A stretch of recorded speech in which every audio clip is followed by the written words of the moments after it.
जब भगवान विष्णु को अपनी शक्ति की जरूरत पड़ी, तब समस्त ब्रह्मांड ने किसको याद किया? एक ऐसी शक्ति जो अपने आप को सर्वोच्च बताती है। शास्त्र कहते हैं, यया जगत सर्वमिदं प्रसुप्तम, जिनके प्रभाव से पूरा जगत और स्वयं हरि भी योग निद्रा में चले गए। ये परम सत्य को उजागर करती है कि इस पूरे जगत की असली स्वामिनी, यहाँ तक कि देवताओं को भी शक्ति देने वाली स्वयं भगवती आदि पराशक्ति है। आज हम देवी भागवत पुराण के प्रथम स्कंद के 8वें, 9वें और 10वें अध्याय में छिपे उस गुप्त ज्ञान को जानेंगे जो हमें योग माया की शक्ति, ब्रह्मा जी की भावुक पुकार और मधु कैटभ नाम के दैत्यों के अंत की कहानी बताता है। इस कथा को अंत तक सुनने से न केवल ज्ञान बढ़ता है, बल्कि माँ भगवती की कृपा भी बरसती है। कल्पों का अंत हो चुका था। चारों ओर महाप्रलय की घोर रात छाई थी। सृष्टि का कोई नाम और निशान नहीं था, न सूरज, न चांद, न तारे, न कोई दुनिया। हर तरफ था तो बस पानी ही पानी, एक अंतहीन और गहरा महासागर जिसे शास्त्रों ने एकार्णव कहा है। उसी अथाह सागर की लहरों पर, हजार फणों वाले शेषनाग की आरामदायक सेज पर जगत के पालनहार भगवान श्री हरि विष्णु शांत भाव से सो रहे थे। लेकिन यह कोई आम नींद नहीं थी, यह योग निद्रा थी। शास्त्रों में कहा गया है, या देवी सर्वभूतेषु निद्रा रूपेण संस्थिता, यानी जो देवी समस्त प्राणियों में निद्रा के रूप में स्थित हैं, उन्हें बार बार प्रणाम है, बार बार प्रणाम है। ये वही महाशक्ति थीं जिन्हें हम योग माया या महामाया भी कहते हैं, जो स्वयं भगवान विष्णु की आंखों में, उनके दिल में और उनके पूरे अस्तित्व में बसकर उन्हें इस गहरी समाधि में ले गई थी। यही वो आदि शक्ति और अहम ब्रह्म स्वरूपिणी है, जो दुनिया को बनाती हैं, चलाती हैं और खत्म करती हैं। शाक्त परंपरा के अनुसार प्रलय काल में भगवान स्वयं अपनी योग माया के प्रभाव से योग निद्रा में स्थित थे। जब तक आदि शक्ति इच्छा न करें, तब तक सृष्टि का प्रवाह पुनः आरंभ नहीं होता। यह सब उनकी दिव्य लीला का ही एक भाग था।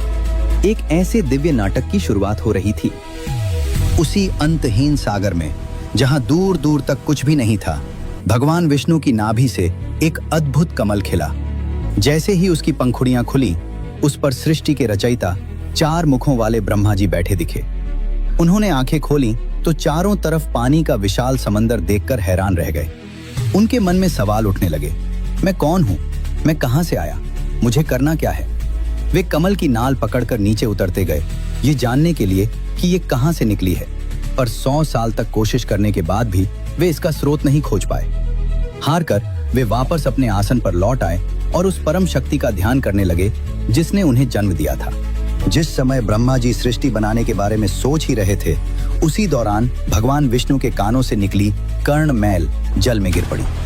देवी भागवत में वर्णन मिलता है, तस्य कर्ण मलात जातौ मधु कैटभ नामकौ, अर्थात उसी कर्ण मैल से 2 प्रचंड असुर उत्पन्न हुए, जिन्हें शास्त्रों ने मधु और कैटभ कहा है। वे अंधकार और विनाश की जीवित प्रतिमा जैसे प्रकट हुए। जन्म लेते ही वे पलक झपकते ही पहाड़ों जितने विशाल हो गए। उनकी आंखें गुस्से से लाल थीं और उनकी दहाड़ से शांत महासागर भी कांप रहा था। वे एक दूसरे को देखकर हैरान हुए और पूछने लगे, इस अंतहीन पानी में हमें बनाया किसने? हमारे माँ बाप कौन हैं? तभी कैटभ ने मधु से कहा, भाई, कोई तो शक्ति है जो हमारे और इस सागर के होने का कारण है। जैसे ही यह ख्याल आया, आसमान में एक दिव्य आवाज गूंजी, देवी का बीज मंत्र एम। उस मंत्र को सुनकर वे दोनों असुर उसकी ओर खींचे चले गए और उसी मंत्र का जाप करते हुए उन्होंने 1000 साल तक कठोर तपस्या की। दोस्तों, शास्त्रों में कहा गया है, एम इति एकाक्षरम ब्रह्म, अर्थात एम वह एकाक्षर बीज है जो माँ सरस्वती और आदि शक्ति की ज्ञानमयी ऊर्जा का सार है। ये सिर्फ एक ध्वनि नहीं, बल्कि सृष्टि को जागृत करने वाली चेतना का संकेत है। उनकी तपस्या से खुश होकर आदि पराशक्ति उनके सामने प्रकट हुई और वरदान मांगने को कहा। शक्ति के घमंड में चूर उन असुरों ने मांगा, हे माँ, हमें अपनी इच्छा से मृत्यु का वरदान दो, यानी हमारी मौत तभी हो जब हम खुद चाहें। देवी ने तथास्तु कहा और गायब हो गईं। अब तो उनके अहंकार का कोई ठिकाना ही नहीं रहा। वरदान पाकर अजय हो चुके वे दोनों पूरे ब्रह्मांडीय सागर में घूमने लगे। तभी उनकी नजर कमल पर बैठे ब्रह्मा जी पर पड़ी। शक्ति के नशे में चूर होकर उन्होंने ब्रह्मा जी को ललकारा, ओ 4 मुंह वाले, या तो हमसे युद्ध कर या यह आसन छोड़कर भाग जा। अगर तुझमें ताकत नहीं है तो इस आसन पर बैठने का तुझे कोई हक नहीं है। असुरों की भयानक दहाड़ और उनके पहाड़ जैसे शरीर को देखकर सृष्टि बनाने वाले ब्रह्मा जी भी डर गए। वे जानते थे कि इन महाशक्तिशाली असुरों से लड़ना उनके बस की बात नहीं है। उन्होंने सोचा, ये दोनों बहुत बलवान हैं, अब तो बस भगवान विष्णु ही मेरा सहारा हैं। यह सोचकर वे कमल की नाल के रास्ते नीचे उतरे और योग निद्रा में सो रहे भगवान विष्णु के पास पहुंचे। उन्होंने भगवान को उनके हजारों नामों से पुकारा, उनकी बहुत प्रार्थना की, उन्हें जगाने की हर कोशिश की, पर भगवान पर कोई असर नहीं हुआ। वे तो योग माया के असर से गहरी नींद में थे। जब ब्रह्मा जी की सारी कोशिशें बेकार हो गईं, तब उन्हें अपने दिव्य ज्ञान से पता चला कि भगवान विष्णु अपनी मर्जी से नहीं बल्कि देवी योग निद्रा के प्रभाव से सो रहे हैं। वे समझ गए कि जब तक यह शक्ति भगवान के शरीर से नहीं हटेंगी, तब तक श्री हरि का जगना नामुमकिन है। जब कोई और रास्ता नहीं दिखा, तो डरे हुए ब्रह्मा जी ने हाथ जोड़कर उसी आदि शक्ति भगवती योग निद्रा की स्तुति शुरू की। ये सिर्फ शब्द नहीं थे, बल्कि एक भक्त के दिल से निकली वो पुकार थी जो देवी के असली रूप और उनकी महिमा को बयान कर रही थी। ब्रह्मा जी ने कहा, हे देवी, तुम ही स्वाहा, स्वधा और वशटकार हो, तुम ही अमृत हो, तुम प्रणव में अकार, उकार, मकार से भी परे स्थित अर्धमात्रा हो, जिसका उच्चारण नहीं किया जा सकता। तुम ही संध्या हो, तुम ही सावित्री हो, और तुम ही इस पूरे विश्व की परम जननी हो। हे देवी, तुम ही ने इस पूरी दुनिया को थाम रखा है, तुम ही से ये जगत बनता है, तुम ही इसकी रक्षा करती हो और अंत में तुम ही इसे नष्ट भी करती हो। दुनिया की शुरुआत में तुम सृष्टि रूपा हो, पालन के समय स्थिति रूपा हो और प्रलय के समय संहार रूप धारण करने वाली हो। तुम महाविद्या हो, महामाया हो, महामेधा, महास्मृति, महामोहरूपा, महादेवी और महेश्वरी हो। तुम ही इस विश्व की प्रकृति हो और तीनों गुणों सत्व, रजस और तमस को बनाने वाली कालरात्रि, महारात्रि और मोहरात्रि भी तुम ही हो। तुम ही श्री, ईश्वरी, ह्रीम और बोध देने वाली बुद्धि हो। लज्जा, कुष्टि, तुष्टि, शांति और क्षमा भी तुम्हारे ही रूप हैं। तुम तलवार, त्रिशूल, गदा, चक्र, शंख और धनुष धारण करती हो। हे देवी, तुम सौम्य से भी सौम्य हो और दुनिया की हर खूबसूरत चीज से कहीं ज्यादा सुंदर हो। तुम सबसे परे रहने वाली परमेश्वरी हो। हे सर्वस्वरूपे, इस दुनिया में जो कुछ भी अच्छा या बुरा मौजूद है, उन सब की शक्ति तुम ही हो। ऐसे में भला तुम्हारी स्तुति कौन कर सकता है? जिसने इस दुनिया को बनाया, पाला और संहारा, उन भगवान विष्णु को भी जब तुमने अपनी नींद के वश में कर लिया है, तो यहाँ ऐसा कौन है जो तुम्हारी महिमा गा सके? मुझे, भगवान शंकर को और भगवान विष्णु को, हम तीनों को शरीर भी तुम्ही ने दिया है। हे देवी, ये जो मधु और कैटब नाम के दो भयानक असुर हैं, ये मुझे मारने दौड़े आ रहे हैं। अब तुम ही अपनी माया से इन पर मोह डाल दो, भगवान विष्णु को जगा दो और इन असुरों के मन में मुझे मारने की नहीं बल्कि खुद मरने की प्रेरणा भर दो। ब्रह्मा जी की ये भावुक पुकार सुनकर महामाया का हृदय पिघल गया। वे जानती थीं कि सृष्टि का काम आगे बढ़ाना है और ब्रह्मा की रक्षा करनी है।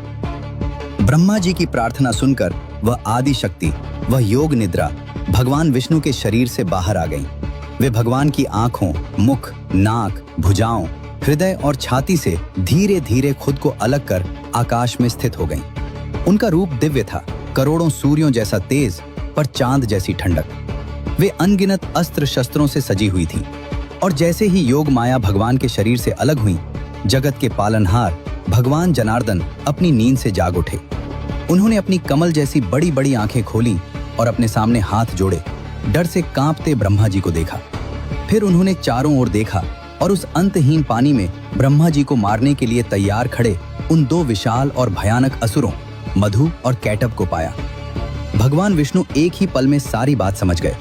वे समझ गए कि ब्रह्मा जी संकट में हैं और इन असुरों का अंत करना ही होगा।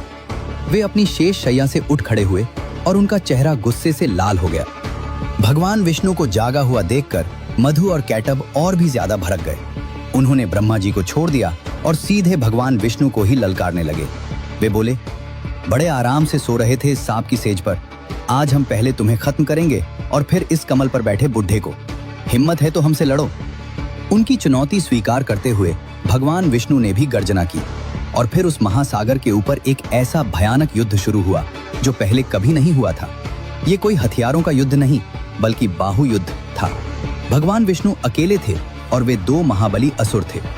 वे बारी बारी से भगवान से लड़ते, जब एक थकता तो दूसरा आगे आ जाता, पर भगवान विष्णु बिना रुके, बिना थके उनसे लड़ते रहे। यह युद्ध एक दिन, एक महीना या एक साल नहीं, बल्कि पूरे 5000 सालों तक चलता रहा। भगवान विष्णु ने उन पर अपने सारे दिव्य अस्त्र चलाए, पर देवी के इच्छा मृत्यु वाले वरदान के कारण उन पर किसी चीज का कोई असर नहीं हो रहा था। वे अजेय थे।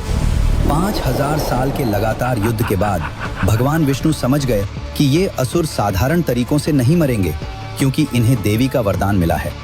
तब उन्होंने मन ही मन उसी महामाया को याद किया और इस मुश्किल को सुलझाने की प्रार्थना की। भगवान की प्रार्थना सुनकर भगवती महामाया ने अपनी लीला शुरू की।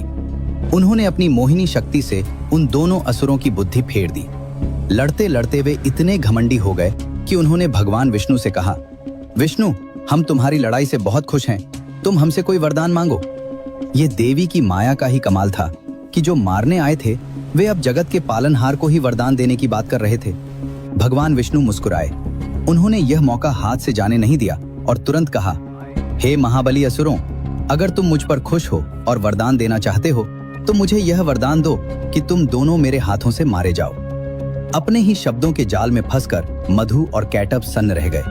वे अपनी गलती समझ चुके थे, पर अब बात से पीछे नहीं हट सकते थे। फिर भी उन्होंने अपनी चालाकी दिखाते हुए एक आखिरी दांव चला। उन्होंने चारों तरफ देखा जहां बस पानी ही पानी था और कहा, ठीक है, हम तुम्हारे हाथों मरना स्वीकार करते हैं, पर हमारी एक शर्त है, तुम हमें किसी ऐसी जगह पर मारोगे जहां पानी न हो। वे जानते थे कि प्रलय के इस महासागर में ऐसी कोई सूखी जगह मिलना नामुमकिन है। उनकी शर्त सुनकर भगवान विष्णु एक पल के लिए मुस्कुराए और फिर अपनी योग माया के बल से एक चमत्कार किया। उन्होंने अपनी जांघों को इतना फैलाया कि वे उस विशाल सागर के ऊपर एक सूखी जमीन की तरह दिखने लगी, जो पानी की सतह से बहुत ऊपर थी। फिर उन्होंने उन दोनों से कहा, हे असुरों, यहाँ देखो, मेरी जांघों पर पानी की एक बूंद भी नहीं है। ये जगह सूखी है। अपने वचन के अनुसार अब तुम दोनों यहाँ आ जाओ। देवी की माया से मोहित वे दोनों असुर कुछ सोच ही नहीं पाए। वे अपना शरीर विशाल करके भगवान विष्णु की जांघों पर आकर बैठ गए। जैसे ही वे वहां बैठे, भगवान विष्णु ने अपने तेजस्वी दिव्य चक्र को याद किया। चक्र उनके हाथ में आते ही उन्होंने एक ही वार में उन दोनों असुरों के सिर उनके धड़ से अलग कर दिए। इस तरह देवी योग माया की कृपा और भगवान विष्णु के पराक्रम से उन दो महाभयानक असुरों का अंत हुआ और सृष्टि के निर्माण का रास्ता साफ हो गया।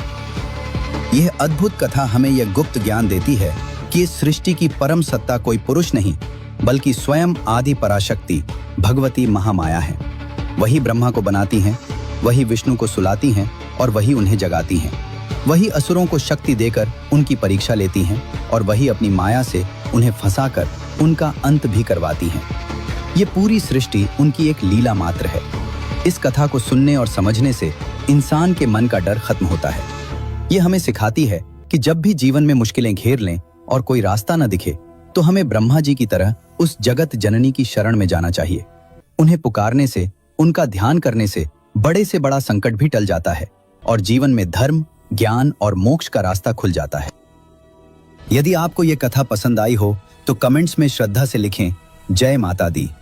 सनातन धर्म की ऐसी ही रहस्यमयी और ज्ञान भरी कथाओं को सुनने के लिए हमारे चैनल को सब्सक्राइब करना न भूलें और इस वीडियो को अपने परिवार और दोस्तों के साथ शेयर करें, ताकि वे भी इस दिव्य ज्ञान का लाभ उठा सकें। जय माता दी।